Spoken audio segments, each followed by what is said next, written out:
Selamat datang di channel Bunda Naya, tempat cerita-cerita drama penuh emosi dan inspirasi siap menemani harimu.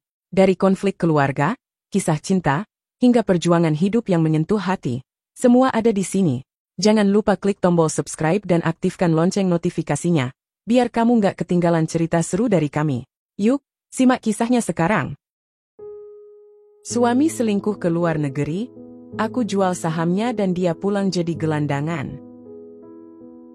Salsabila duduk di tepi ranjangnya, menatap kosong ke arah jendela kamar yang setengah terbuka. Angin malam berhembus perlahan, mengibarkan tirai putih yang menggantung di sudut ruangan. Sudah pukul 11 malam, dan seperti beberapa bulan terakhir, Zulfikar belum juga pulang. Dulu, tak peduli sesibuk apapun pekerjaannya, suaminya selalu menyempatkan diri untuk makan malam bersama. Bahkan saat harus lembur, Zulfikar akan menelepon, sekadar memberi kabar agar Salsabila tak menunggu dalam kecemasan. Namun, akhir-akhir ini semua berubah. Ia sering pulang larut tanpa kabar, kadang bahkan tidak pulang sama sekali. Salsabila merapatkan jemarinya, mencoba meredakan kegelisahan yang menguasai dirinya. Hatinya ingin percaya bahwa ini hanya fase dalam pernikahan mereka. Mungkin pekerjaan Zulfikar sedang banyak, mungkin suaminya sedang menghadapi tekanan yang tak ingin ia bagikan. Namun, ada sesuatu yang terus mengusik pikirannya. Ia bangkit dari tempat tidur, melangkah menuju meja rias tempat ponselnya tergeletak. Dengan jantung berdebar, ia membuka aplikasi pesan singkat dan menekan nomor Zulfikar. Seperti dugaannya, panggilan itu hanya berdering tanpa jawaban. Salsabila mengembuskan napas berat. Sudah kesekian kalinya suaminya mengabaikan telepon darinya. Dulu, Zulfikar selalu menjawab dalam hitungan detik, bahkan jika hanya untuk berkata, "Sebentar, sayang, aku sedang rapat." Sekarang, ia hanya diam, seolah Salsabila tak lebih dari sekadar nama yang tersimpan di kontaknya. Perasaan tak nyaman semakin memuat dalam hatinya. Sejak kapan suaminya berubah seperti ini? Sejak kapan rumah mereka menjadi sekadar tempat persinggahan baginya? Ia mencoba mengingat kapan terakhir kali mereka mengobrol dengan hangat. Sejak kapan Zulfikar berhenti bercanda dengannya? Sejak kapan tatapan lelaki itu menjadi dingin dan hambar? Salsabila duduk kembali di ranjang, mendekap lututnya. Ingatannya melayang ke tahun-tahun awal pernikahan mereka. Zulfikar dulu adalah suami yang penuh perhatian. Ia tak pernah lupa membelikan bunga kesukaan Salsabila setiap akhir pekan. Ia selalu menyelipkan pesan manis di meja makan sebelum berangkat kerja. Namun, semua itu kini hanya tinggal kenangan. Ketika deru mesin mobil terdengar dari halaman rumah, Salsabila buru-buru menghapus air matanya.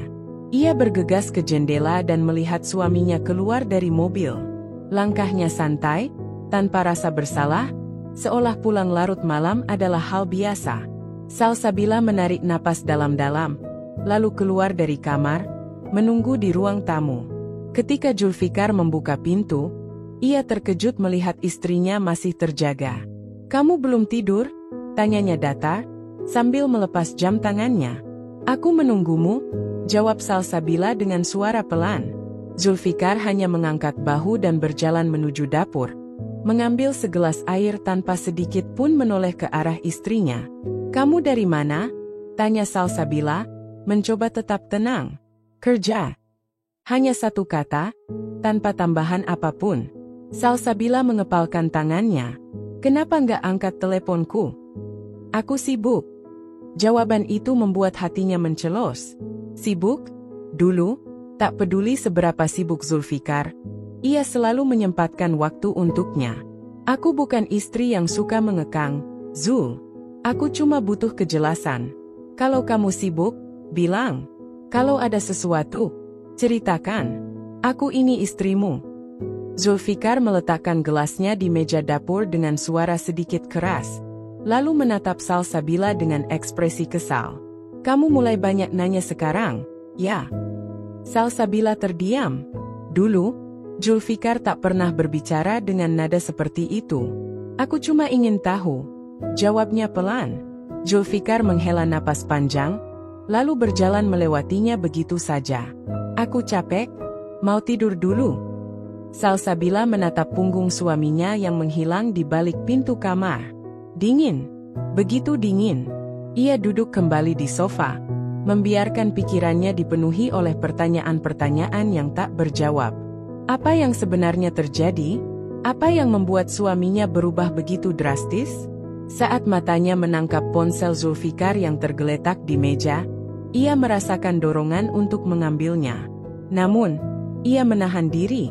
Tidak, ia bukan tipe istri yang mencurigai suaminya secara berlebihan.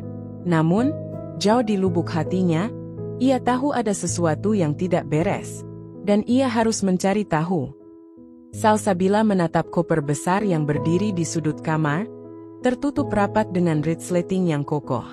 Di atas ranjang, beberapa kemeja formal masih terlipat rapi, menunggu untuk dimasukkan. Suaminya, Zulfikar, berdiri di depan cermin, merapikan dasi dengan ekspresi serius. "Aku berangkat besok pagi," katanya santai, tanpa menoleh ke arah Salsabila yang berdiri tak jauh darinya. "Berapa lama di sana?" tanya Salsabila, suaranya setenang mungkin.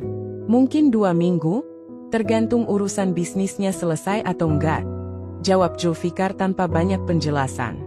Perasaan Salsabila terasa tak nyaman sejak pertama kali suaminya mengabarkan tentang perjalanan ini. Zulfikar memang sering bepergian untuk urusan pekerjaan, tapi kali ini terasa berbeda.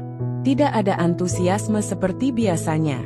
Tidak ada diskusi panjang mengenai proyek yang akan dikerjakannya.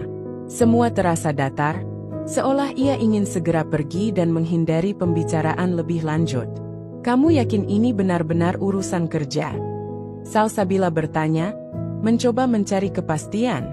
Zulfikar menatapnya sekilas melalui pantulan cermin, lalu tersenyum tipis. "Tentu saja, aku ke Tokyo untuk urusan bisnis, bukan liburan." "Kenapa? Kamu curiga?" Salsabila tersenyum kecil, mencoba menyembunyikan kegelisahannya. "Enggak, cuma memastikan.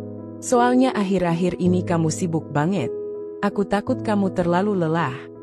Zulfikar tertawa kecil, mendekatinya lalu mencium keningnya singkat. "Jangan pikir yang aneh-aneh. Aku pergi untuk kerja, dan kalau bisa cepat selesai, aku bakal pulang lebih cepat." Salsabila mengangguk, meski hatinya tak sejalan dengan kepalanya. Malam itu, ia membantu Zulfikar merapikan barang-barangnya ke dalam koper. Tapi ada sesuatu yang mengganjal. Saat ia membuka laci meja kerja Zulfikar untuk mengambil dokumen perjalanan, matanya menangkap sesuatu yang tak seharusnya ada di sana. Sebuah tiket pesawat atas nama seorang wanita. Napasnya tercekat, jantungnya berdetak lebih cepat. Perlahan, ia mengambil tiket itu dan membaca nama yang tertera. Rina Watanabe. Siapa perempuan ini? Salsabila buru-buru memasukkan tiket itu kembali ke dalam laci sebelum Zulfikar sadar. Pikirannya mulai dipenuhi spekulasi yang tak menyenangkan. Apakah Zulfikar pergi ke Tokyo bukan hanya untuk urusan bisnis? Apakah ia akan bersama perempuan ini? Malam itu, Salsabila tak bisa tidur. Keesokan paginya, ia berdiri di depan rumah, mengantar Zulfikar yang hendak berangkat ke bandara. "Jaga diri baik-baik, ya?" kata Zulfikar sambil mengenakan jaketnya. Salsabila memaksakan senyum. "Kamu juga." Zulfikar memasukkan koper ke dalam mobil, lalu menatapnya sebentar sebelum akhirnya berkata, "Jangan terlalu banyak berpikir. Aku akan kembali sebelum kamu sadar waktu berjalan." Salsabila mengangguk, tapi di dalam hatinya, ia tahu ada yang tidak beres. Hari-hari pertama tanpa Zulfikar terasa sepi. Tapi itu bukan yang paling mengganggunya. Yang membuatnya terus gelisah adalah rasa penasaran yang semakin membesar. Ia tak bisa melupakan tiket pesawat dengan nama wanita asing itu. Akhirnya, setelah 3 hari tanpa kabar jelas dari suaminya, hanya pesan singkat yang terasa. Malam semakin larut, tetapi mata Salsabila tetap terbuka lebar. Di hadapannya, layar laptop memancarkan cahaya kebiruan, menampilkan deretan angka, laporan keuangan, serta dokumen-dokumen penting yang selama ini ia abaikan. Biasanya, ia tak pernah peduli dengan bisnis Zulfikar, percaya bahwa suaminya mengurus semuanya dengan baik. Tetapi malam ini berbeda.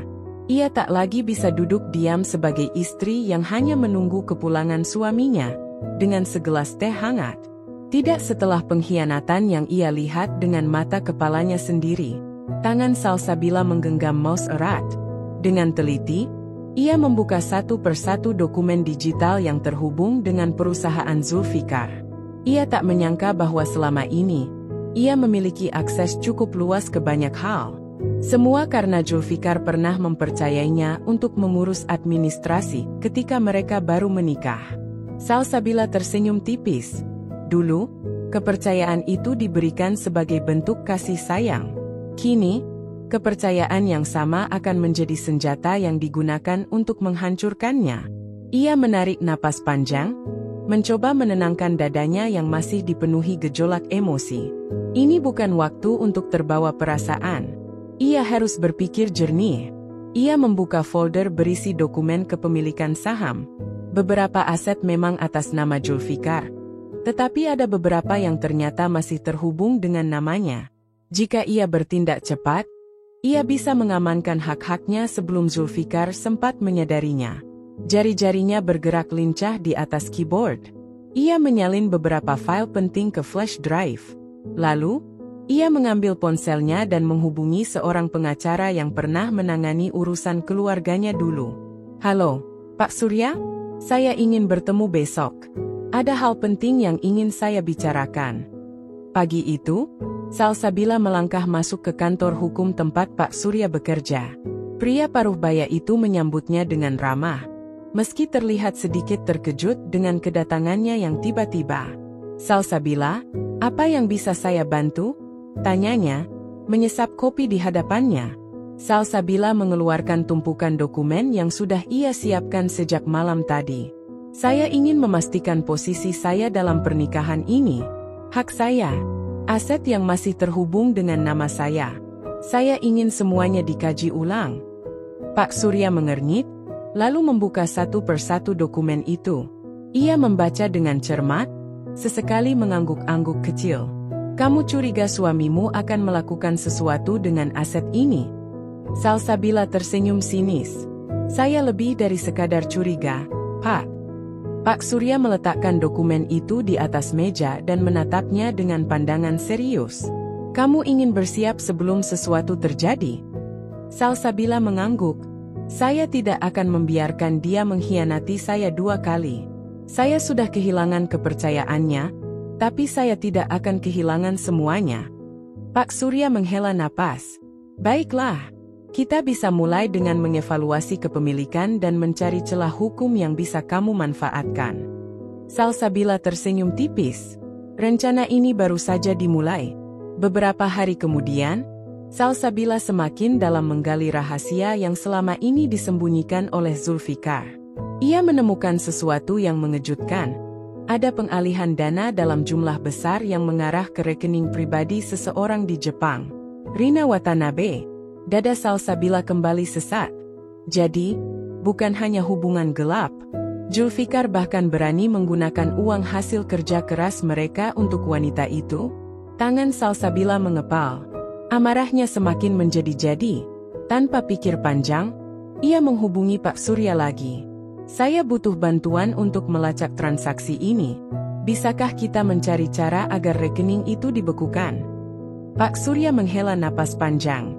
"Itu sulit, kecuali kamu memiliki bukti lebih lanjut yang menunjukkan adanya pelanggaran hukum."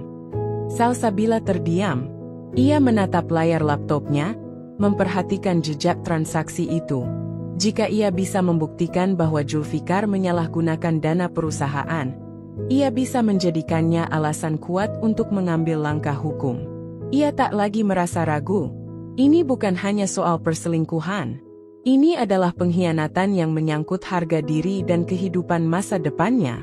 Malam itu, Salsabila duduk di kamarnya yang sepi. Ia menatap pantulan dirinya di cermin. Wajahnya terlihat lelah, tetapi matanya tetap menyala penuh tekad.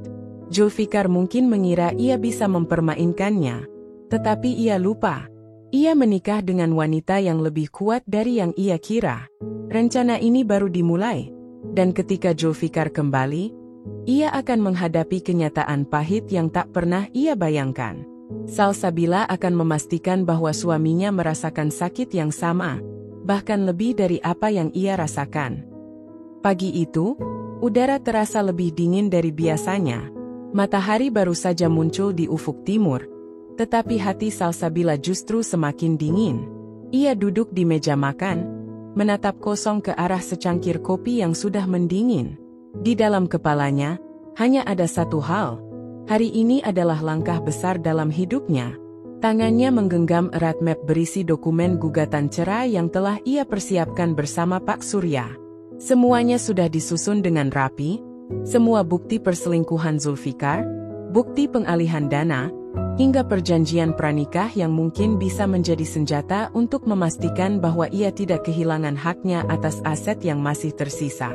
Salsabila menarik napas panjang, mencoba menenangkan gemuruh di dadanya. Gugatan cerai bukan sesuatu yang pernah ia bayangkan akan lakukan. Apalagi ia dan Zulfikar sudah menikah selama lebih dari 10 tahun. Namun, semua kenangan itu kini hanya terasa seperti potongan masa lalu yang tak lagi berarti. Ia mengambil ponselnya dan menghubungi Pak Surya. "Saya sudah siap," ucapnya pelan. Suara di seberang telepon terdengar tegas namun tetap menenangkan. "Baik, saya akan mengirimkan dokumen ini ke pengadilan hari ini juga. Pastikan kamu tetap tenang dan jangan sampai Zulfikar tahu sebelum waktunya." Salsabila mengangguk meski tahu bahwa Pak Surya tidak bisa melihatnya. "Terima kasih, Pak." Ia menutup telepon dan menatap keluar jendela. Jakarta yang biasanya terasa sesak dan penuh hiruk-pikuk kini terasa berbeda. Ia merasa seolah-olah sedang melangkah ke dunia baru. Dunia di mana ia tidak lagi terikat oleh pengkhianatan dan kebohongan. Di siang hari yang terik, Salsabila melangkah masuk ke kantor pengadilan agama dengan hati yang berdebar. Ia ditemani oleh asistennya, Farah, yang selama ini selalu setia membantunya mengurus segala urusan bisnis dan pribadi. Farah menatapnya penuh simpati. "Mbak yakin dengan keputusan ini?" Salsabila tersenyum tipis, meski hatinya masih terasa berat. "Aku sudah tidak punya pilihan lain, Farah. Pernikahan ini sudah lama mati. Hanya aku yang masih berusaha menghidupkannya." Farah mengangguk pelan. "Kalau itu yang terbaik, aku akan selalu mendukung Mbak." Dengan langkah mantap, Salsabila menyerahkan berkas-berkas itu ke petugas pengadilan. Ia menandatangani beberapa dokumen tambahan sebelum akhirnya petugas itu berkata, "Baik, Bu. Gugatan cerai ini akan segera diproses. Biasanya butuh waktu beberapa minggu sebelum sidang pertama dijadwalkan." Salsabila mengangguk. "Saya mengerti. Saya ingin semua berjalan secepat mungkin." Petugas itu menatapnya sekilas, lalu mengangguk mengerti. Saat ia melangkah keluar dari gedung pengadilan, Salsabila merasa seolah-olah beban yang selama ini menekan dadanya mulai terangkat sedikit demi sedikit. Angin berembus lembut, menyapu helaian rambutnya yang tergerai. Ia menatap langit yang cerah, seakan mendapat isyarat bahwa ini adalah awal baru bagi dirinya. Namun, ini belum selesai. Ia masih harus memastikan bahwa Zulfikar tidak mengetahui semua ini, sebelum semuanya benar-benar berada dalam kendalinya. Beberapa hari berlalu tanpa ada kabar dari Zulfikar. Pria itu masih berada di Jepang, menikmati hidupnya dengan wanita lain tanpa tahu bahwa istrinya di Indonesia tengah merancang kehancurannya. Salsabila terus memantau pergerakan Zulfikar melalui akun media sosialnya. Ia tidak menyangka bahwa suaminya bisa sebodoh itu. Terus memamerkan kemesraannya dengan wanita Jepang itu di Instagram. Seolah-olah ia adalah pria lajang yang tak memiliki tanggungan di Indonesia. Salsabila mendengus sinis. "Lihat saja nanti, Zul. Saat kamu pulang, semuanya sudah berubah." Malam itu, ia duduk di meja kerja dengan laptop terbuka. Ia membuka rekening bersama yang selama ini ia dan Zulfikar miliki. Sedikit demi sedikit, ia mulai memindahkan dana yang masih bisa ia akses ke rekening pribadinya. Ia tahu, ini bukan sesuatu yang ilegal. Sebagian dari uang itu adalah hasil kerja kerasnya juga. Sebelum menikah dengan Zulfikar, ia adalah seorang wanita mandiri yang membangun usahanya sendiri. Namun setelah menikah, ia terlalu percaya pada suaminya dan membiarkan sebagian besar aset mereka dikelola oleh Zulfikar. Kini, ia mengambil kembali apa yang seharusnya menjadi miliknya. Beberapa minggu kemudian, panggilan telepon dari pengadilan datang. Sidang cerai pertamanya telah dijadwalkan. Salsabila menggigit bibirnya, merasa sedikit gugup, tetapi ia tahu bahwa ini adalah langkah yang harus ia tempuh. Ia menghubungi Pak Surya untuk mendiskusikan langkah selanjutnya. Bagaimana dengan Zulfikar? Apakah dia sudah tahu? Pak Surya menjawab dengan tenang, "Belum. Sesuai rencanamu, kami masih merahasiakan ini darinya. Tapi cepat atau lambat, dia akan mengetahui juga." Salsabila tersenyum tipis. Biarkan dia mengetahuinya saat semuanya sudah terlambat baginya. Pak Surya tertawa kecil. "Kamu benar-benar sudah mempersiapkan segalanya, ya?" Salsabila menatap keluar jendela. "Aku hanya membalas apa yang sudah dia lakukan. Aku hanya memastikan bahwa kali ini, akulah yang memegang kendali." Waktu terus berjalan. Tanpa sepengetahuan Zulfikar, gugatan cerai telah berjalan sesuai rencana. Aset-aset yang masih bisa ia selamatkan sudah berada dalam kendalinya. Rekening bersama mereka sudah mulai dikosongkan sedikit demi sedikit. Kini, ia hanya perlu menunggu saat yang tepat. Saat Zulfikar pulang dari Jepang, ia tidak akan lagi menemukan rumah yang sama. Ia tidak akan lagi menemukan istri yang selama ini selalu setia menunggunya. Yang akan ia temukan hanyalah kehancuran yang ia ciptakan sendiri. Dan pada saat itu, Salsabila akan berdiri di depan pintu dengan kepala tegak, menatap suaminya yang pulang dengan tangan hampa. Ia tidak akan menyesal, tidak akan menoleh ke belakang, karena untuk pertama kalinya, ia merasa bebas. Salsabila menatap layar laptopnya dengan penuh perhitungan. Angka-angka di hadapannya bukan sekadar nilai saham, tetapi juga alat untuk membalas semua pengkhianatan yang telah ia terima.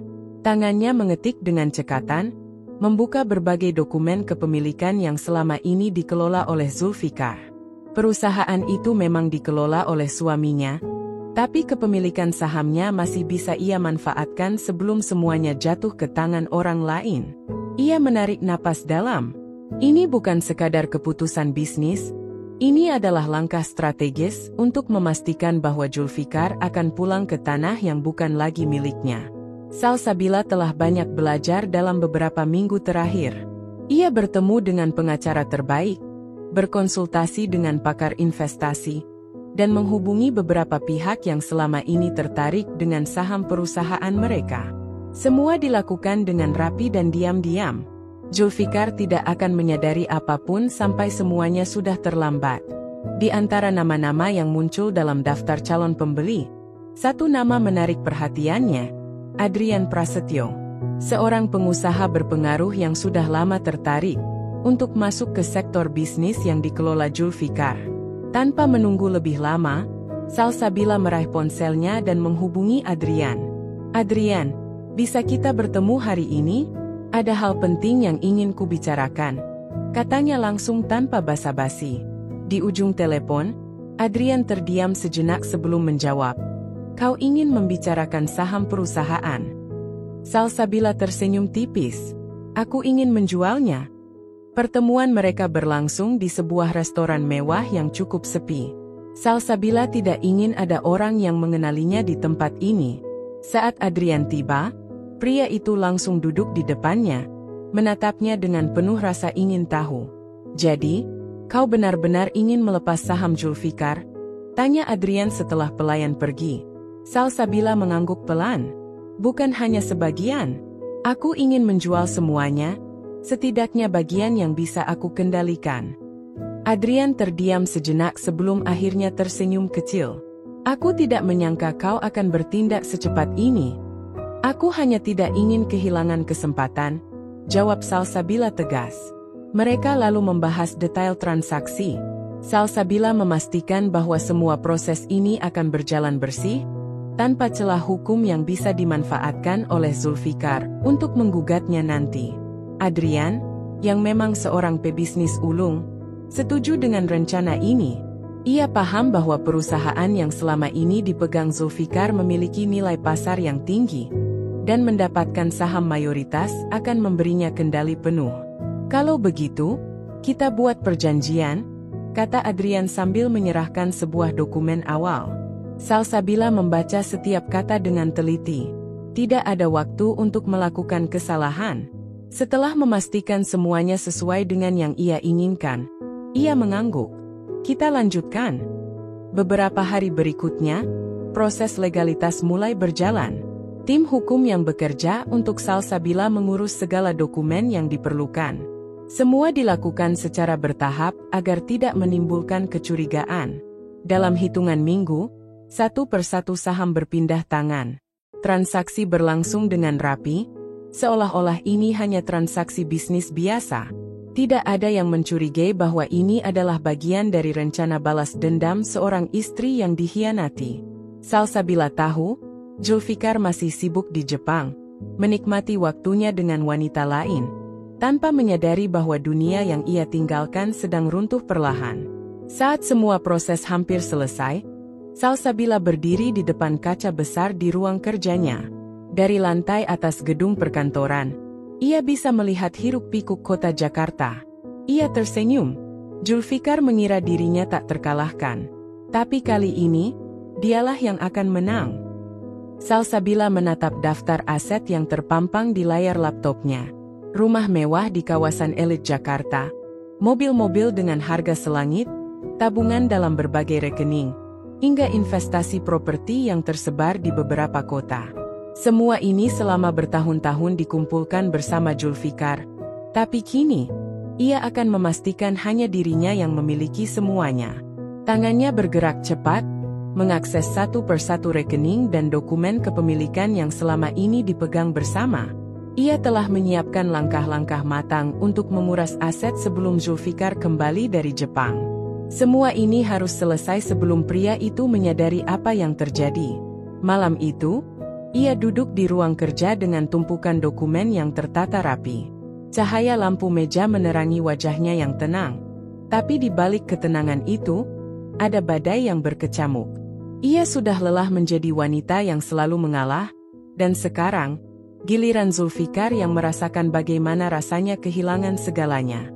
Langkah pertama adalah menjual rumah utama mereka. Bukan hal yang mudah, mengingat properti di kawasan ini memiliki nilai yang sangat tinggi. Namun, Salsabila sudah memiliki koneksi yang siap membeli tanpa banyak bertanya. Seorang kolektor properti bernama Prasetyo telah lama mengincar rumah tersebut. Setelah negosiasi singkat, pria itu menyetujui harga yang diajukan Salsabila. Dan dalam waktu kurang dari seminggu, semua proses legalitas selesai. Rumah yang dulu menjadi simbol kebahagiaan pernikahannya kini bukan lagi milik mereka.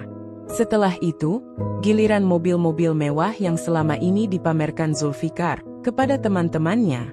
Salsabila tahu, sebagian besar mobil itu dibeli dengan uangnya sendiri. Jadi ia tak merasa bersalah sedikit pun untuk menjualnya. Lewat agen jual beli kendaraan, dalam waktu singkat mobil-mobil itu berpindah tangan. Uang hasil penjualan langsung masuk ke rekening baru yang hanya bisa diakses olehnya.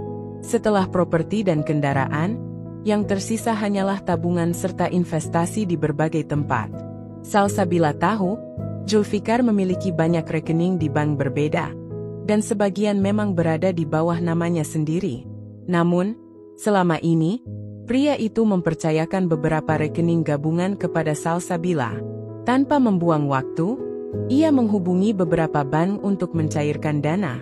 Dengan dokumen lengkap dan statusnya sebagai istri sah, proses pencairan berjalan lancar. Rekening yang dulunya berisi ratusan juta kini tersisa hanya beberapa ribu rupiah. Di saat yang sama, ia juga menarik investasi yang selama ini ditanam di beberapa bisnis. Ia tak peduli jika ada penalti atau biaya administrasi besar. Yang terpenting, uang itu harus berada dalam genggamannya sebelum Zulfikar pulang. Satu persatu aset menghilang, seolah ditelan bumi. Salsabila duduk di kursi kayu di sebuah villa kecil yang tersembunyi di pinggiran kota. Ia menyesap teh hangat sambil mengamati dokumen terakhir yang baru saja dikirimkan oleh pengacaranya. Dengan ini, semua aset telah berpindah tangan. Ia tidak meninggalkan apapun untuk Zulfikar. Tidak ada rumah, tidak ada mobil, tidak ada uang, hanya kehampaan. Dan yang lebih penting, Zulfikar tidak tahu kemana perginya semua itu. Salsabila menarik napas dalam. Untuk pertama kalinya dalam hidupnya, ia merasa bebas. Tidak ada lagi kebohongan, tidak ada lagi air mata. Ia telah memenangkan permainan ini, dan sekarang, ia akan menghilang. Langit Jakarta berwarna kelabu ketika pesawat yang ditumpangi Zulfikar mendarat di Bandara Soekarno-Hatta. Angin musim penghujan membawa udara lembab yang terasa menyesakkan. Namun, bagi Zulfikar, hari ini adalah awal dari babak baru dalam hidupnya. Dengan langkah percaya diri, ia berjalan di lorong kedatangan internasional. Sementara di belakangnya seorang wanita muda dengan wajah khas Jepang mengikuti, menggamit lengannya mesra. Miyuki, nama wanita itu, tersenyum penuh kemenangan. Ia berhasil membawa Zulfikar kembali ke Indonesia, dengan janji kehidupan yang lebih baik. Selama beberapa bulan terakhir, hubungan mereka berkembang pesat, jauh dari sorotan publik. Bagi Zulfikar, Miyuki adalah pelarian dari kebosanan dalam rumah tangganya bersama Salsabila. Perempuan yang dulu ia cintai, kini hanya menjadi sosok membosankan dalam hidupnya. Setibanya di parkiran, Zulfikar menghela napas panjang, menunggu sopir pribadinya datang menjemput. Namun, anehnya, tidak ada satupun pesan masuk dari sopirnya. Ia mengeluarkan ponsel dan mencoba menghubungi, tapi hasilnya nihil. Nomornya tidak aktif. Mungkin dia ketiduran, gumamnya, lalu beralih ke aplikasi taksi online. Sementara menunggu, ia melirik Miyuki yang tampak sibuk dengan ponselnya. Wajah perempuan itu tampak polos, tanpa kecurigaan sedikit pun. "Kita akan tinggal di rumah besar yang kuceritakan padamu," kata Zulfikar dengan nada bangga. "Kamu pasti akan menyukainya." Miyuki tersenyum kecil dan mengangguk. Zulfikar tidak menyadari bahwa sebentar lagi hidupnya akan hancur. Perjalanan dari bandara menuju rumah terasa lebih lama dari biasanya. Hati Zulfikar mulai merasa tak enak. Mungkin hanya karena ia lelah setelah perjalanan panjang dari Jepang, pikirnya. Namun, sesampainya di kompleks perumahan mewah yang biasa ia tinggali, dadanya mulai terasa sesak.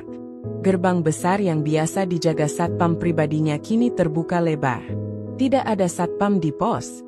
Bahkan, tidak ada mobil atau motor yang biasa diparkir di garasi. Zulfikar turun dengan alis berkerut. Perasaannya semakin tak enak. Ia merogoh kantong celana, mencari kunci rumah. Begitu ia memasukkan kunci ke lubang pintu utama dan memutarnya, sebuah kejutan besar menunggunya di balik pintu. Rumah itu kosong. Tidak ada sofa mewah di ruang tamu.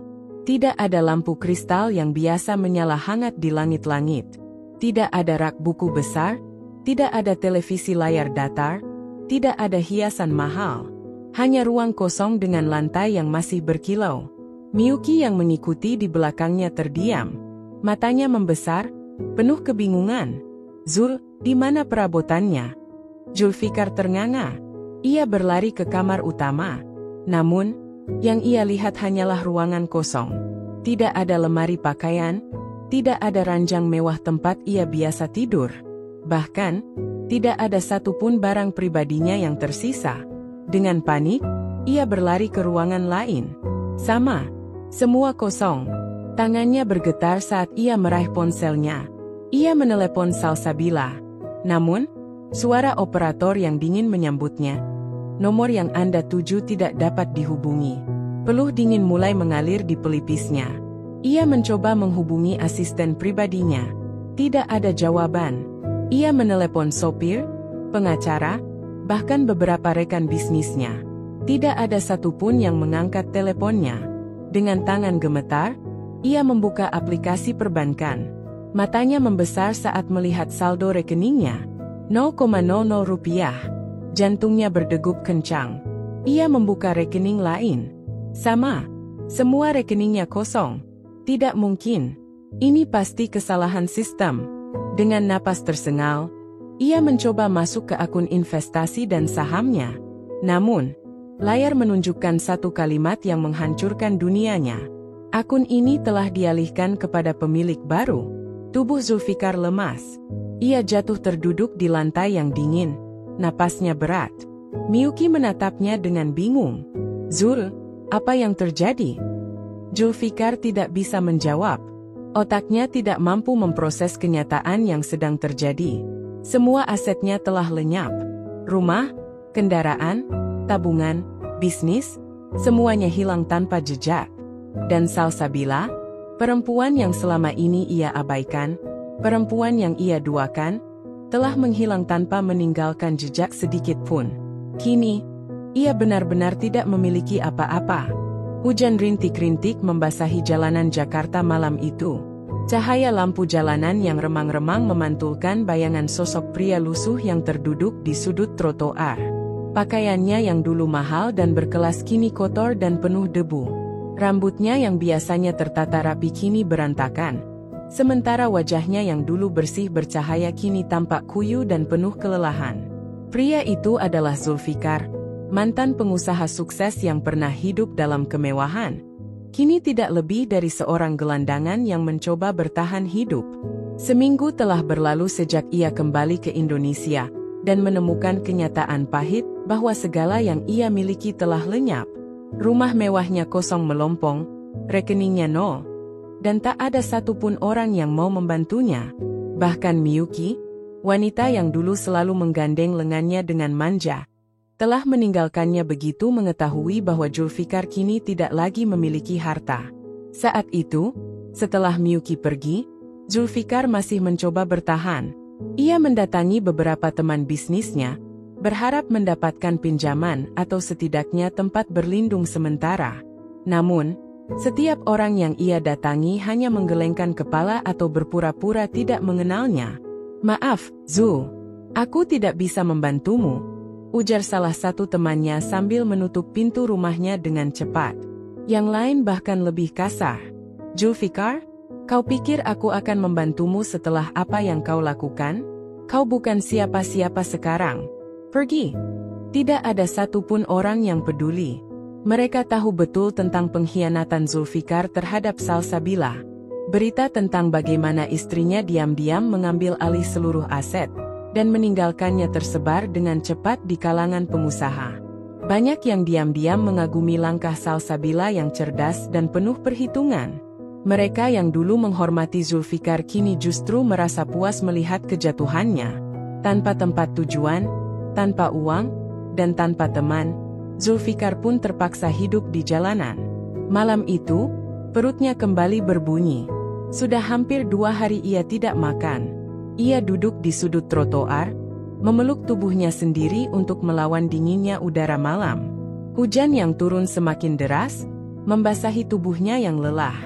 Ia memandang sekeliling. Di kejauhan, sebuah warung tenda masih buka. Bau aroma nasi goreng dan sate yang sedang dipanggang tercium, hingga ke tempatnya duduk. Air liurnya hampir menetes, tetapi ia tahu tidak ada gunanya. Tidak ada uang, tidak ada makanan. Seorang pria tua yang mengenakan jaket lusuh meliriknya sekilas. Zulfikar tidak menyadari bahwa penampilannya kini hampir sama dengan para gelandangan lain di sekitar tempat itu. Wajahnya yang dulu penuh percaya diri kini tampak putus asa. Pertama kali hidup di jalanan, ya? Suara serak pria tua itu membuatnya tersadar. Zulfikar menoleh, menatap pria tua yang kini duduk di sampingnya. Wajahnya penuh keriput, dengan rambut yang sebagian besar sudah memutih. Zulfikar mengangguk pelan. Pria tua itu tersenyum samar. "Aku juga dulu seperti kamu. Dulu punya rumah, punya keluarga, tapi sekarang..." Ia mengangkat bahunya. "Hidup mengajariku banyak hal. Salah satunya, jangan terlalu percaya dengan dunia." Zulfikar hanya diam. Untuk pertama kalinya dalam hidupnya, ia tidak punya kata-kata. Ia tidak bisa membantah, tidak bisa menyangkal. Ia tahu pria itu benar. Dulu, Ia memiliki segalanya. Ia sombong, merasa bahwa dunia ada di genggamannya. Ia merasa tidak butuh Salsabila, merasa bisa mendapatkan yang lebih baik. Namun, kini ia sadar, ia telah membuat kesalahan terbesar dalam hidupnya. Ia menunduk, membiarkan hujan membasahi wajahnya. Malam itu, untuk pertama kalinya, Zulfikar menangis. Zulfikar terbangun di atas trotoar yang dingin. Tubuhnya terasa remuk, nyeri menjalar dari ujung kaki hingga ke punggung. Semalaman ia tidur beralaskan kardus bekas yang sudah lembab oleh embun. Angin pagi yang menusuk tulang membuat tubuhnya menggigil. Sementara bajunya yang lusuh semakin melekat di tubuhnya karena keringat dan debu jalanan. Ia mencoba bangkit perlahan, tapi tubuhnya lemas. Sudah berhari-hari ia hidup tanpa makanan yang layak, hanya mengandalkan sisa-sisa makanan dari tong sampah atau belas kasihan orang-orang yang melintas. Perutnya berbunyi lagi, memprotes kekosongannya. Namun, tak ada yang bisa ia lakukan selain bertahan. Pagi itu, jalanan Jakarta mulai sibuk. Orang-orang bergegas ke kantor. Kendaraan berlalu lalang dengan klakson yang saling bersahutan. Beberapa orang melirik ke arahnya dengan tatapan jijik, sementara yang lain tidak peduli. Ia tahu, bagi mereka, ia hanyalah satu dari banyak gelandangan yang tersebar di sudut kota. Sebuah mobil mewah melintas di depannya. Merek mobil itu familiar, mengingatkannya pada masa-masa ketika ia sendiri biasa mengendarai mobil semacam itu. Dulu, ia adalah orang yang duduk di balik kemudi, mengenakan jas mahal, memakai jam tangan mewah, dan memandang rendah mereka yang berada di trotoar seperti dirinya sekarang. Ironis, hidup telah membalikkan keadaan dengan cara yang begitu kejam. Meski penderitaan terus menghantamnya, kesombongan masih bersemayam dalam dirinya. Ia tahu ia telah kehilangan segalanya, tahu bahwa ini semua akibat kesalahannya sendiri, tetapi egonya menolak untuk mengakuinya. Ia masih menyalahkan keadaan, masih merasa bahwa dirinya tidak pantas mengalami ini semua. Dalam pikirannya, Salsabilalah yang kejam. Wanita itu telah mengambil segalanya, meninggalkannya dalam kehancuran tanpa belas kasihan. Namun, di lubuk hatinya yang terdalam, ia sadar bahwa semua ini adalah buah dari pengkhianatannya sendiri. Salsabila hanya melakukan apa yang seharusnya ia lakukan untuk membalas dendam. Ia teringat hari-hari ketika ia masih memiliki segalanya. Rumah mewah, mobil mahal, rekening yang penuh dengan uang, dan seorang istri yang begitu mencintainya. Tapi keserakahannya telah membutakan matanya. Ia mengira bahwa kehidupan rumah tangganya membosankan. Ia mencari sesuatu yang lebih, sesuatu yang bisa memberinya gairah baru. Dan kini, inilah hasilnya. Di tengah lamunannya, seorang pria tua mendekatinya. Pria itu mengenakan baju sederhana, membawa sekantong plastik berisi makanan. "Nak, kau lapar?" tanyanya dengan suara parau namun penuh iba. Zulfikar menoleh dengan tatapan penuh gengsi. Ia ingin berkata bahwa ia tidak butuh belas kasihan, tapi rasa lapar yang tak tertahankan mengalahkan egonya. Dengan enggan, ia mengangguk. Pria itu tersenyum dan memberikan sebungkus nasi bungkus kepadanya.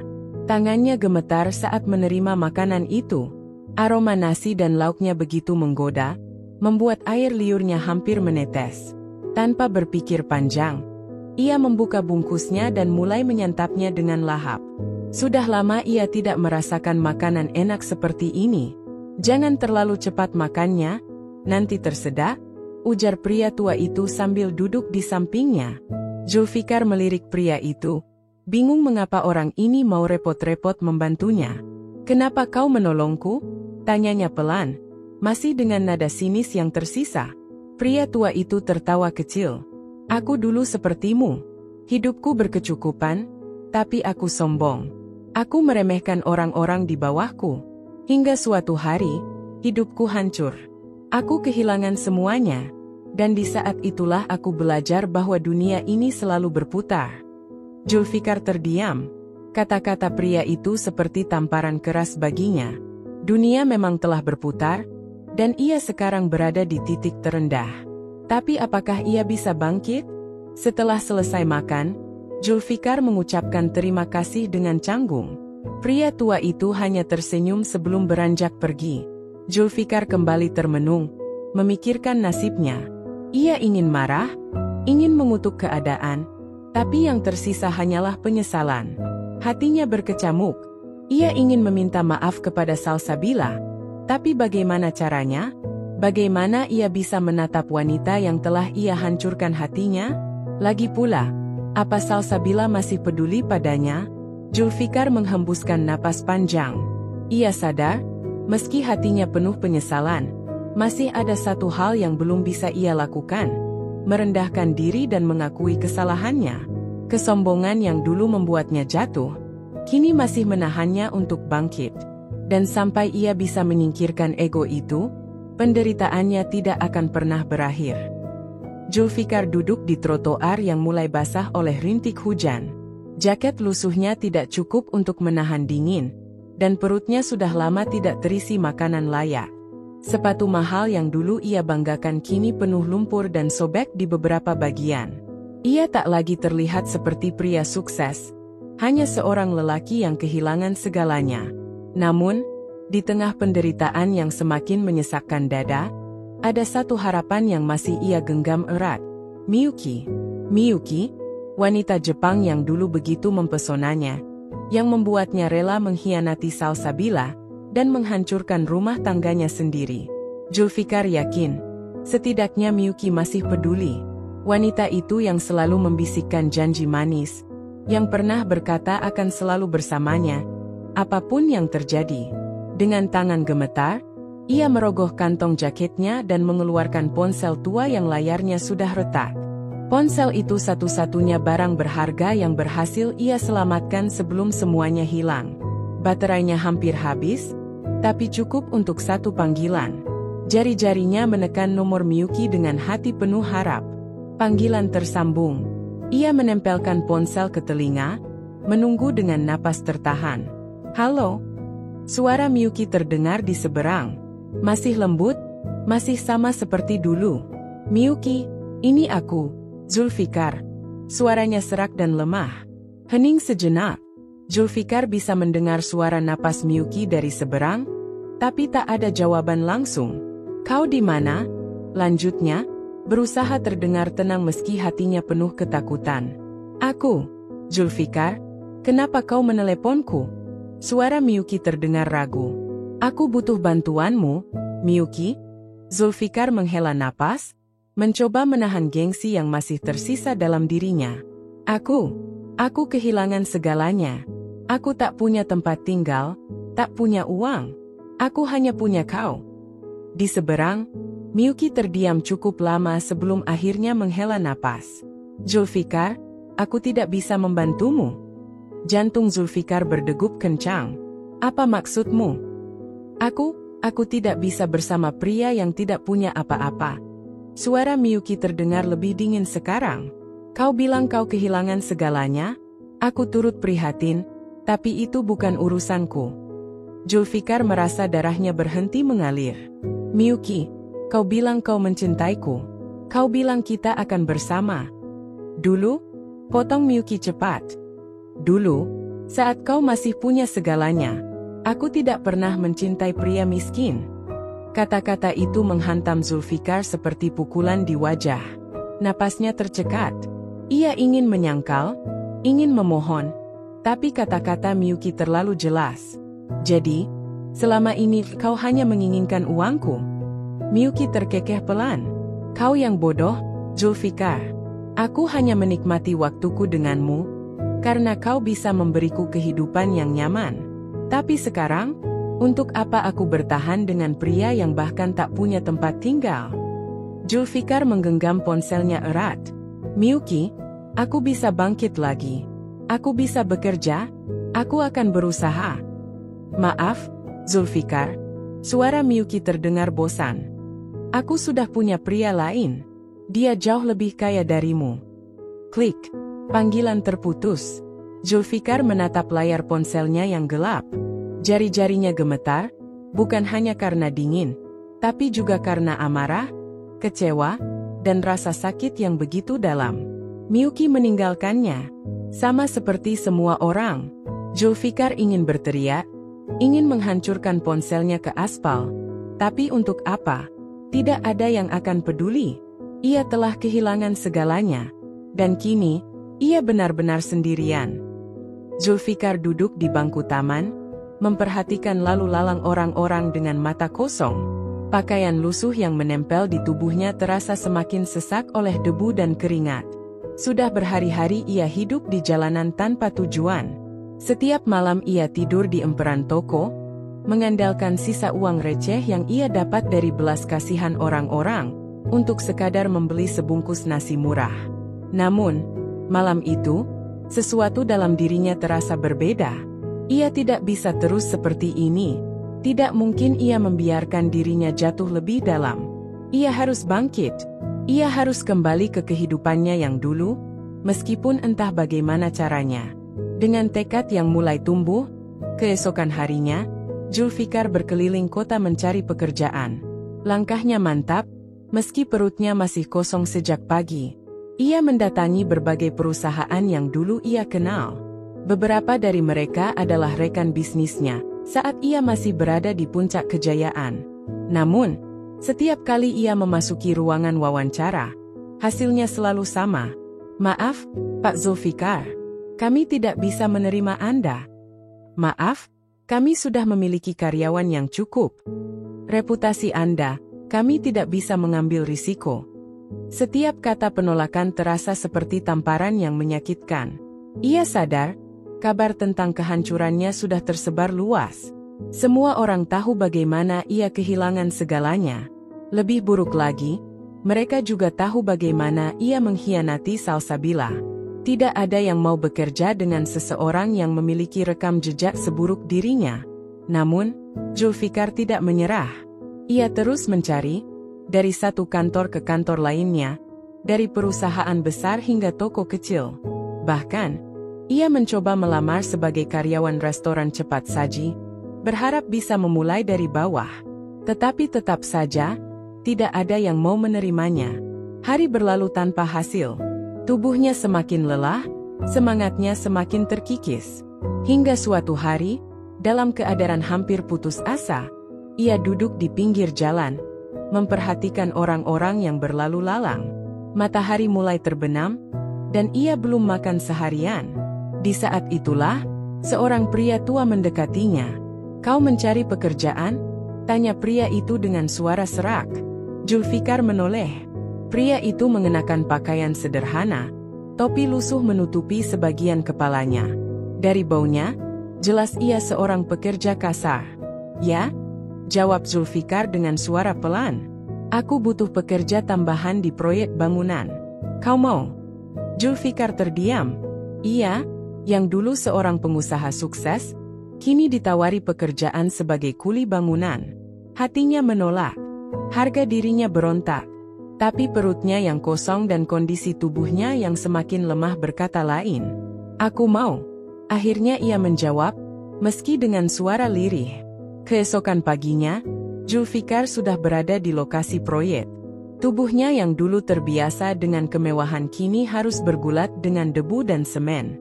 Tangan halusnya yang dulu hanya menyentuh pena dan kemudi mobil mewah, kini tergores oleh kayu dan besi. Setiap harinya, ia harus mengangkat batu bata, mencampur semen, dan bekerja di bawah terik matahari. Di hari pertama, tubuhnya hampir menyerah. Otot-ototnya terasa remuk, tangannya melepuh, dan ia hampir pingsan karena kelelahan.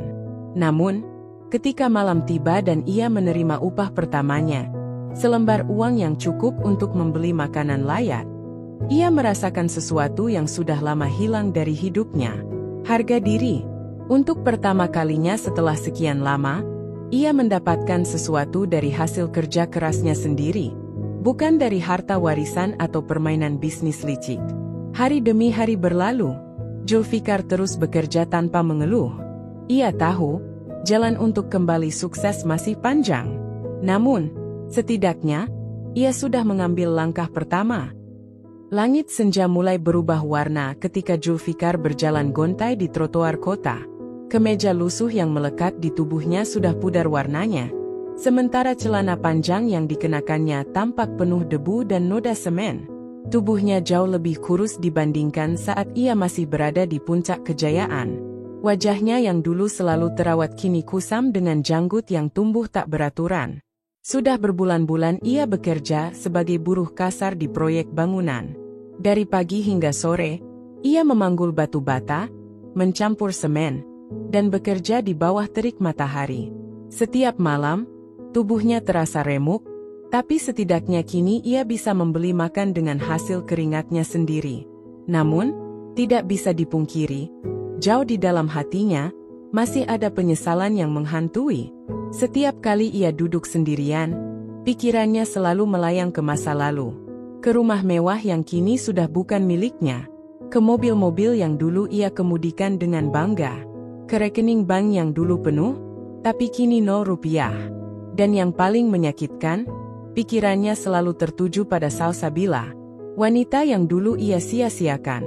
Wanita yang mencintainya dengan tulus, tapi justru ia hianati. Zulfikar mendesah pelan.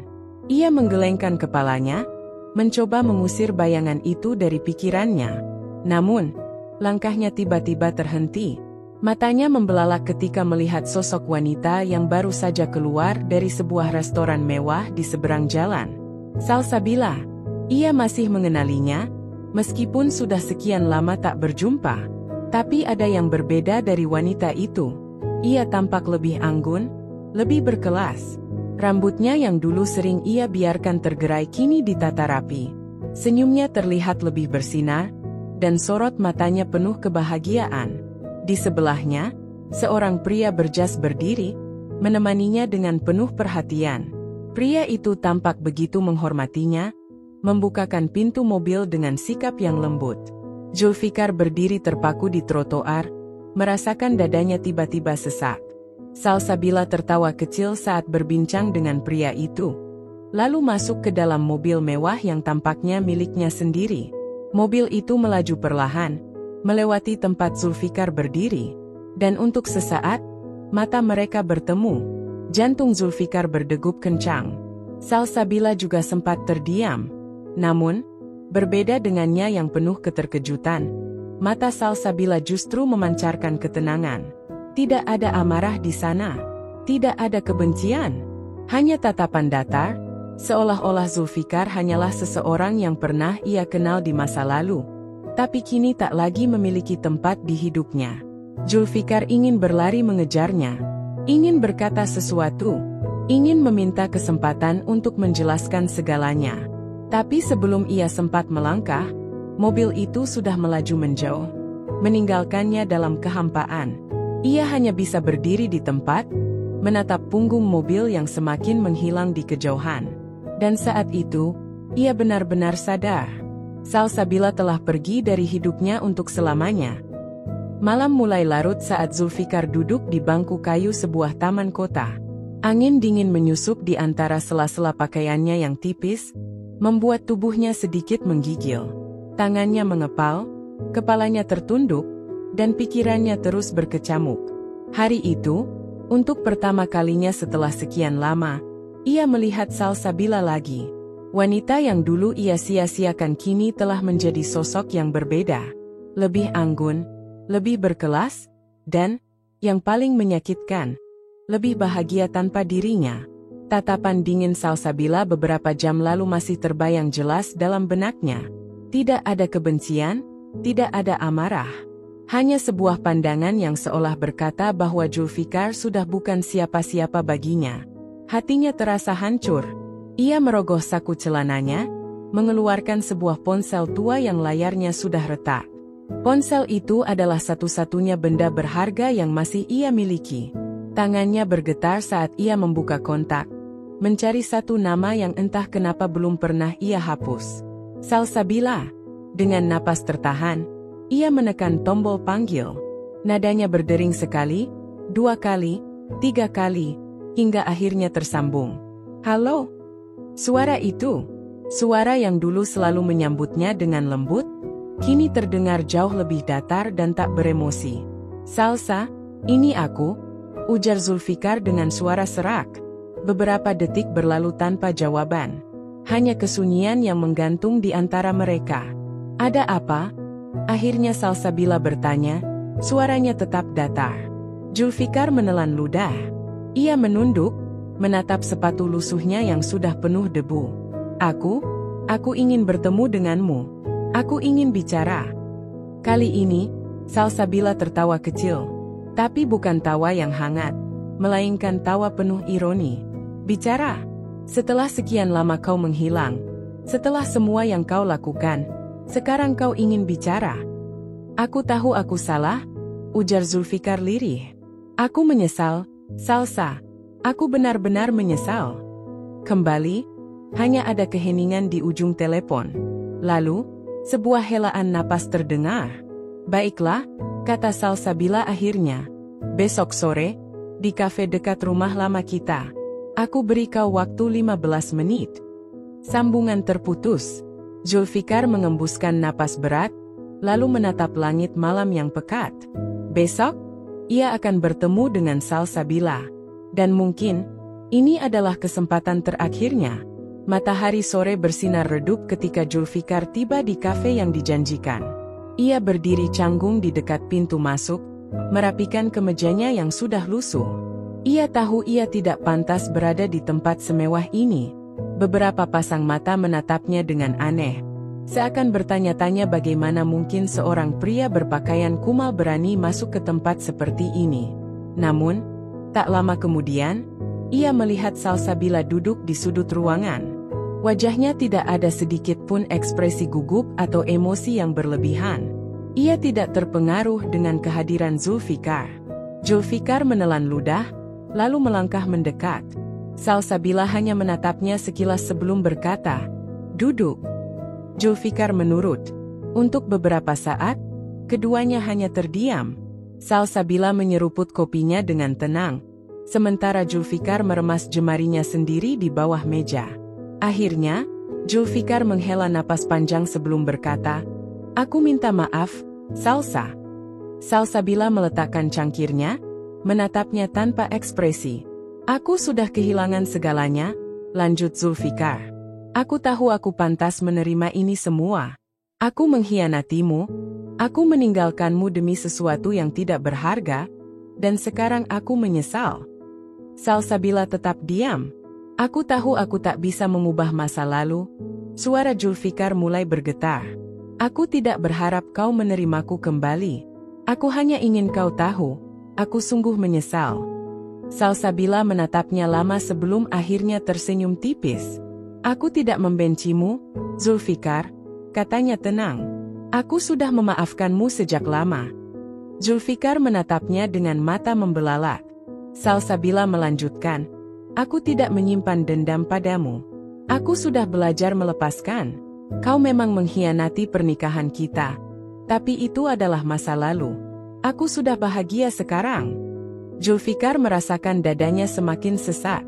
Salsabila sudah memaafkannya, tapi ia juga sudah melupakannya. Ia kini hanyalah bagian dari masa lalu wanita itu. "Kalau sudah selesai, aku pergi," ujar Salsabila sambil berdiri. Zulfikar ingin menahannya, ingin mengatakan sesuatu. Tapi apa gunanya? Ia sudah terlambat. Ia hanya bisa melihat Salsabila pergi, meninggalkannya sendirian di meja itu. Dan untuk pertama kalinya dalam hidupnya, Zulfikar menyadari, terkadang, penyesalan memang benar-benar datang terlambat. Langit sore mulai meredup saat Zulfikar melangkah gontai keluar dari kafe tempat ia bertemu dengan Salsabila. Langkah kakinya terasa berat, seolah dunia tidak lagi berpihak padanya. Kata-kata mantan istrinya masih terngiang jelas di kepalanya. Bukan karena penuh amarah, tetapi karena betapa dinginnya nada suaranya.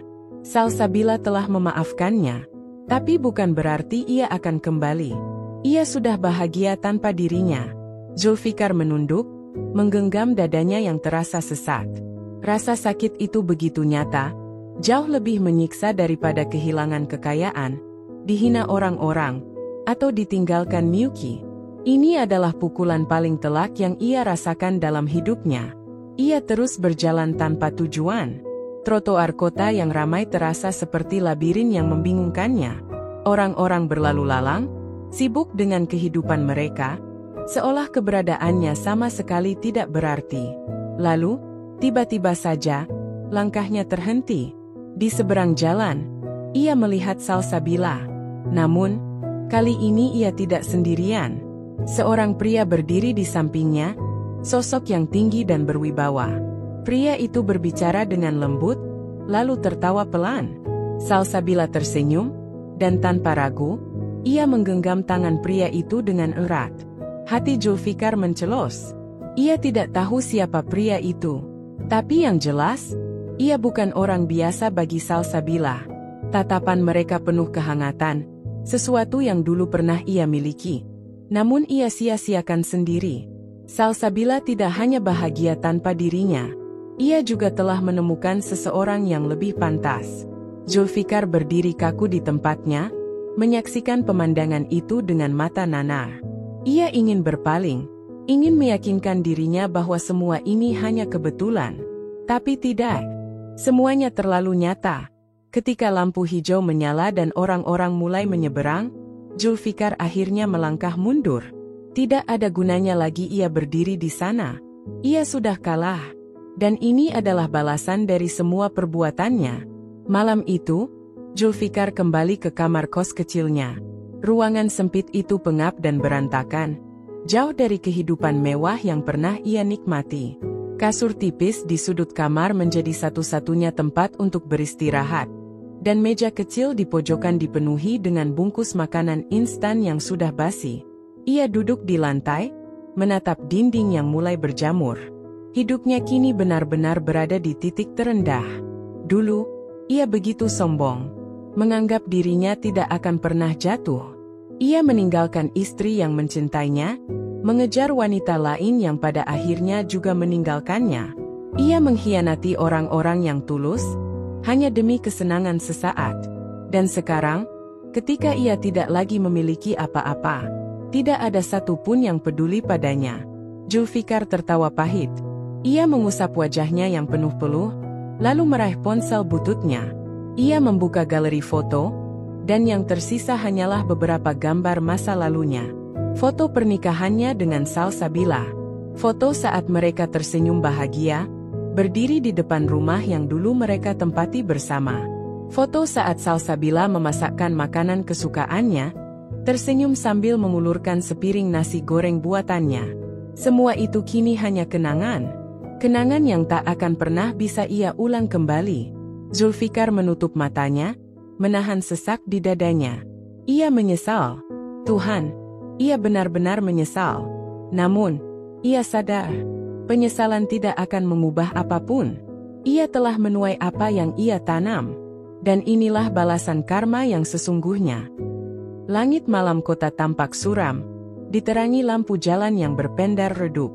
Di sudut jalan yang sepi, di antara bangunan tua dan kios yang mulai tutup, seorang pria terduduk di trotoar dengan kepala tertunduk. Napasnya berat, tubuhnya lelah, dan pikirannya terus-menerus dihantui oleh kenangan yang kini berubah menjadi penyesalan yang tak berujung. Zulfikar sudah tidak lagi memiliki siapa-siapa. Tidak ada teman yang mau menampungnya, tidak ada keluarga yang bisa ia andalkan.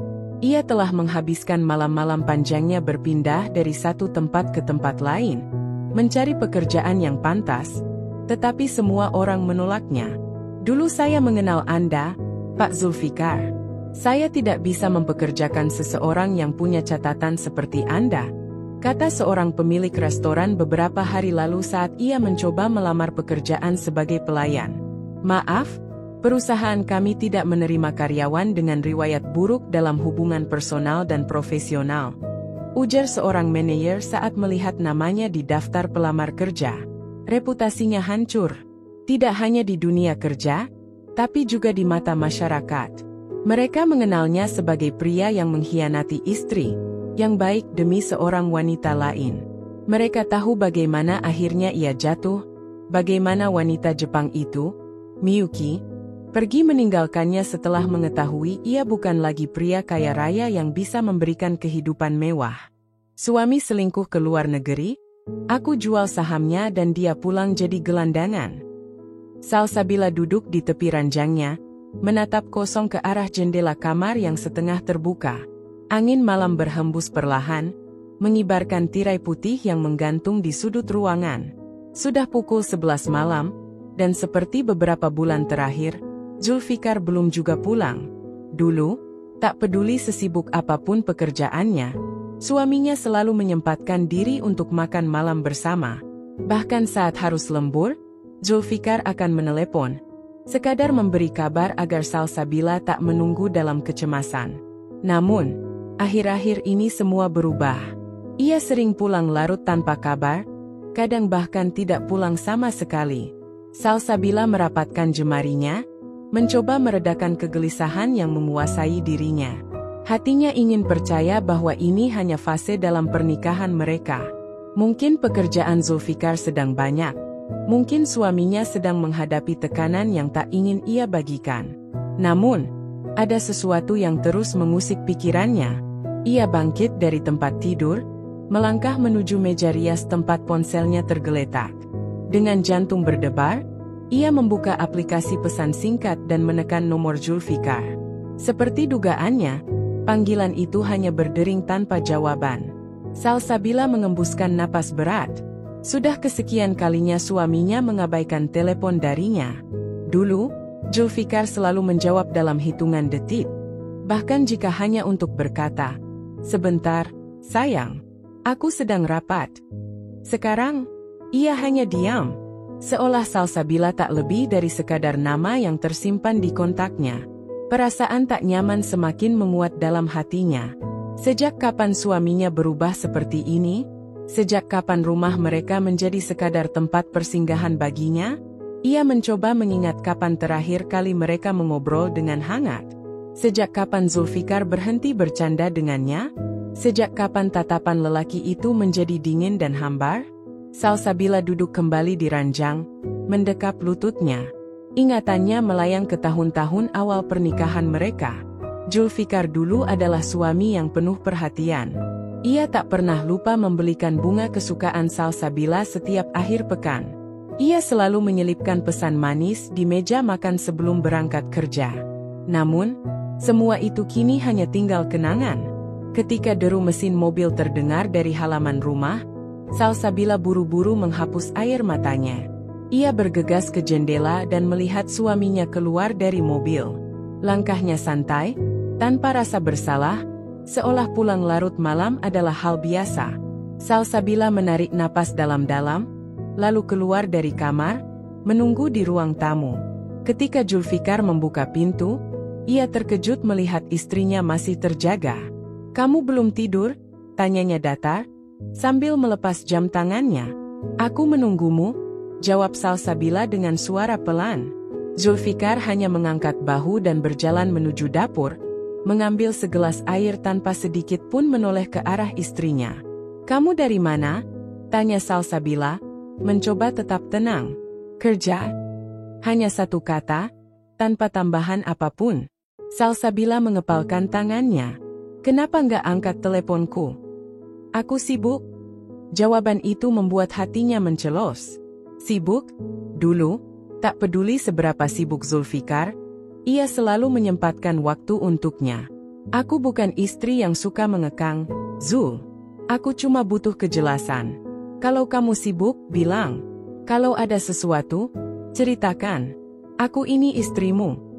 Zulfikar meletakkan gelasnya di meja dapur dengan suara sedikit keras, lalu menatap Salsabila dengan ekspresi kesal. "Kamu mulai banyak nanya sekarang, ya?" Salsabila terdiam. Dulu, Zulfikar tak pernah berbicara dengan nada seperti itu.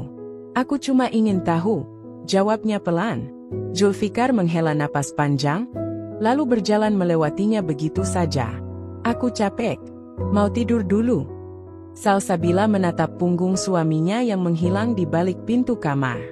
Dingin. Begitu dingin.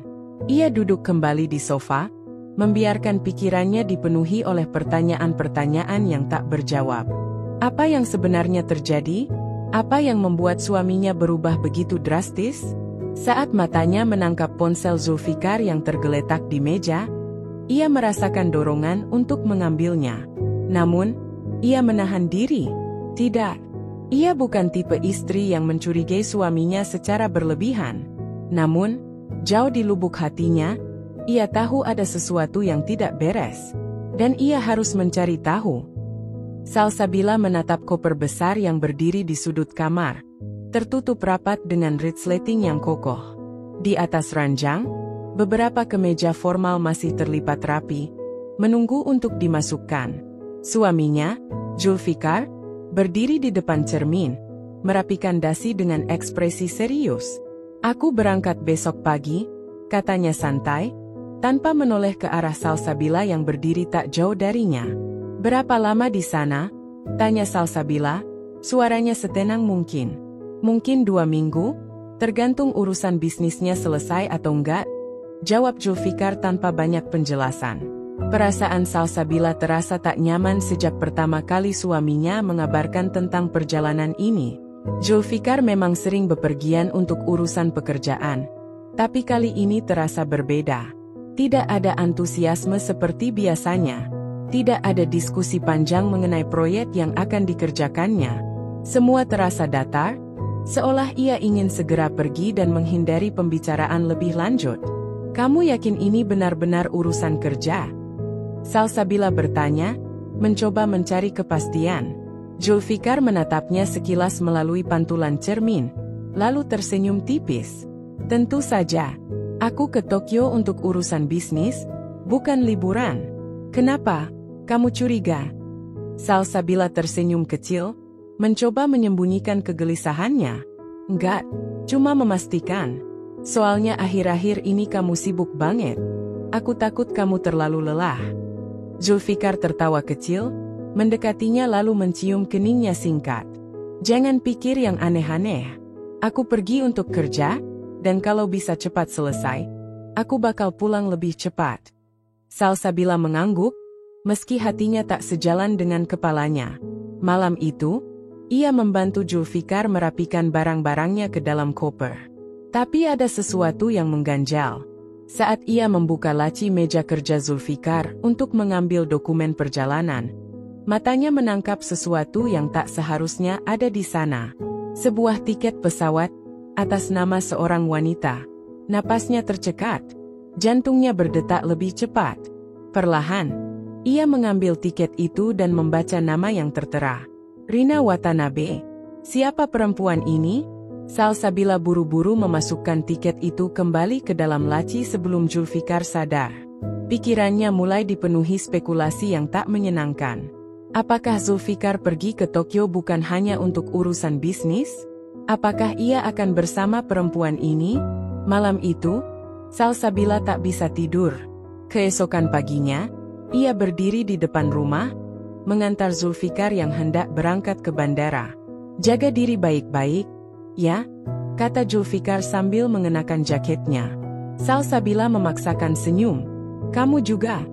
Zulfikar memasukkan koper ke dalam mobil, lalu menatapnya sebentar sebelum akhirnya berkata, "Jangan terlalu banyak berpikir.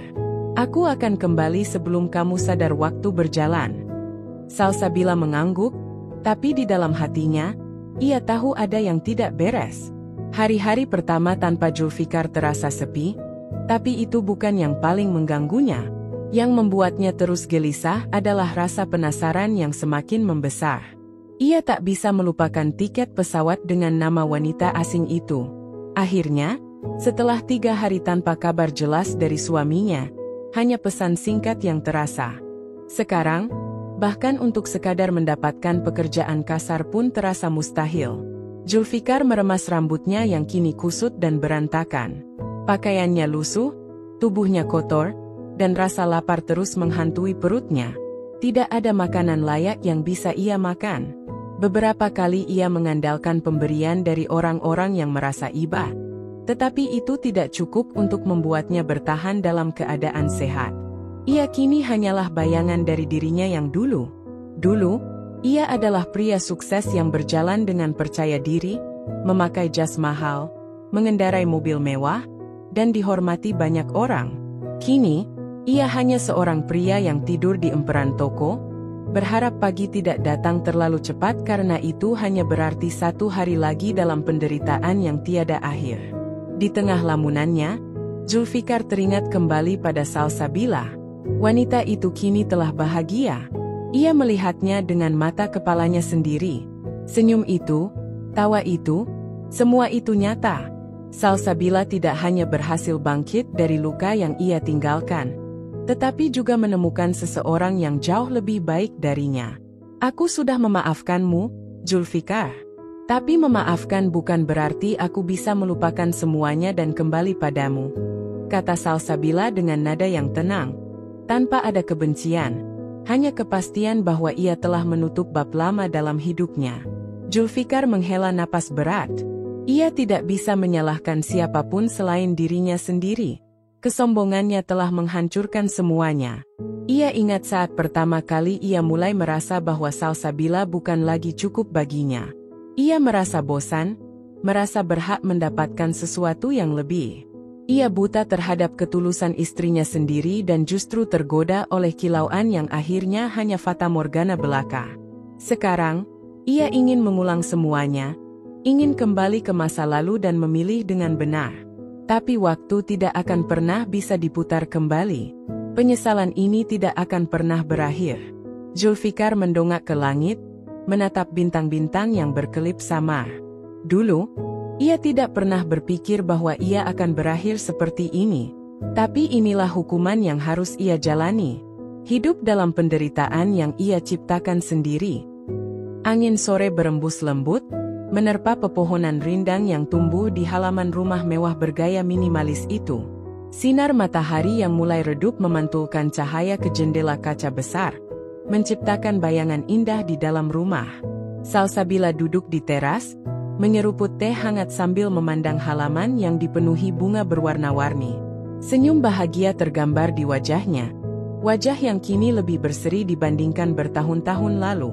Di sisinya, seorang pria duduk dengan nyaman, membaca koran sore sambil sesekali melirik Salsabila dengan penuh kasih.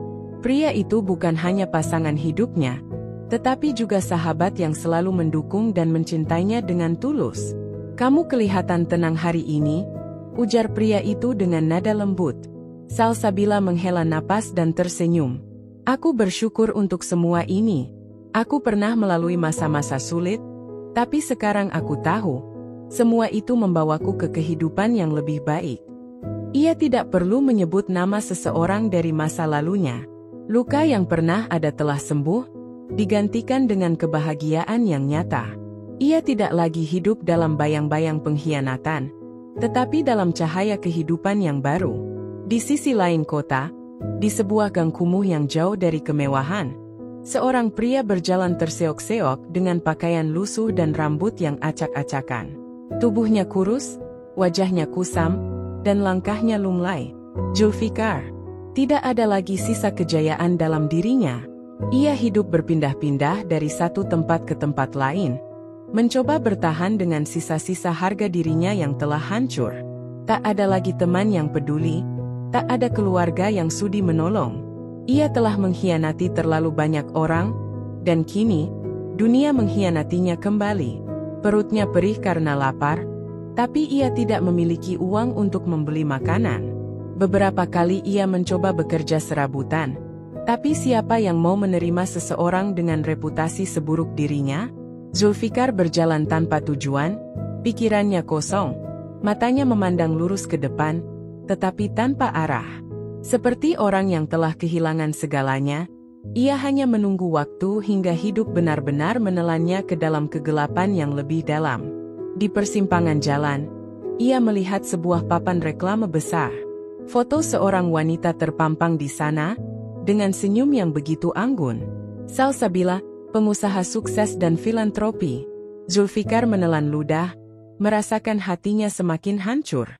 Wanita yang dulu ia tinggalkan, yang dulu ia remehkan, kini berdiri di puncak kesuksesan. Sementara dirinya, hanya seorang pecundang yang menyesali hidupnya sendiri. Ia tertawa kecil, tetapi terdengar seperti isakan lirih. Inilah karma yang sebenarnya. Pengkhianatan selalu berujung pada kehancuran. Salsabila hidup dalam kebahagiaan, sedangkan Zulfikar tenggelam dalam penyesalan yang tak berujung. Terima kasih sudah menonton sampai selesai. Sampai ketemu lagi di cerita berikutnya.